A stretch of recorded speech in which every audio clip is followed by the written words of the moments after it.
Philip Payton Jr. was a turn-of-the-century real estate agent, famous for outwitting his adversaries and posting his red initials to every building under his control. He enabled generations of black New Yorkers to inhabit prime areas of Manhattan, with modern homes, nearby parks, and free from racial violence. Payton was a crusading capitalist who believed that the free market was the key to combating racial segregation. His approach was to make the color line costly. In 1900, the year he entered the real estate business, blacks were relegated to a handful of overcrowded neighborhoods with substandard housing and plagued by racial violence. "The fight that I'm making has got to be made sooner or later," Payton wrote, "and I see no better time than now." One of his first opportunities came in 1905 on Manhattan's Upper West Side, when, according to one account, two property owners got into a dispute on an all-white block.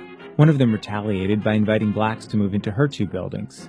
Whites fled, resulting in vacant apartments on the block. Payton saw this as a business opportunity to buy buildings at a discount and sway more property owners to accept blacks as tenants. "Why would landlords keep their apartments empty, thereby losing much money in rent," he later wrote, "when there's an applicant for it, and no other objection can be raised to him other than that he has a black face?"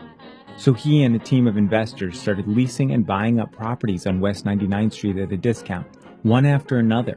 Eventually, every building on the block was renting to blacks. "The very prejudice which has heretofore worked against us can be turned and used to our profit," Payton wrote. Located in a prime area of Manhattan that bordered Central Park, West 99th and 98th Streets became home to a black community that thrived until the mid-1950s, when the government bulldozed these two blocks to make way for a slum clearance project. 113 years after Payton first desegregated West 99th Street, the former residents of this community still hold annual reunions, honoring the neighborhood where they were born and raised. Payton's use of market forces to combat segregation had an even bigger impact a couple miles uptown. Known as the father of Harlem, more than any other figure, he was responsible for the formation of what would become the cultural capital of Black America. It all started on West 135th Street, when, according to one account, another dispute between two building owners made it possible for blacks to start moving in. But in this case, bigoted white real estate interests weren't going to give in without a fight. Enter the Hudson Realty Company, with a board of directors that at one time included the co-founder of Bloomingdale's department store, a former U.S. ambassador, and his older brother. The company wanted to restore racial purity on the block, and in 1904 it purchased 4 all-black buildings, ordering everyone living there to get out. So Payton and his investors hit back. They got title to 2 buildings a few doors down, and this time told all the white people living there to move out. Then they invited the dispossessed black tenants from up the block to take their place. Hudson Realty offered to buy Payton out, but he refused, so the company gave up and pulled out altogether. Within a few years, black tenants inhabited almost every building on West 135th. "Race prejudice is a luxury," Payton wrote, "and like all luxuries, can be made very expensive in New York City." But as Harlem's black community grew, white property owners tried to contain it by forming real estate associations governed by racial covenants that restricted landlords from selling or renting to blacks.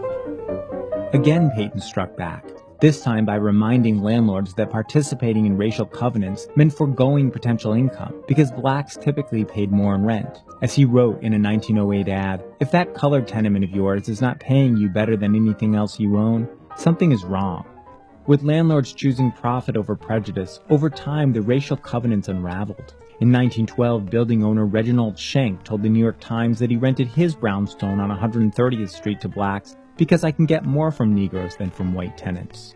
The same year, Anna Lieb sold her building on 136th to a black family in violation of the racial covenant, on the grounds that she had a right to sell to any person she saw fit. In 1913, a widowed landlord on 137th was sued by her next-door neighbor for welcoming blacks to her building. Before the judge could issue an injunction, the neighbor dropped the case and joined her.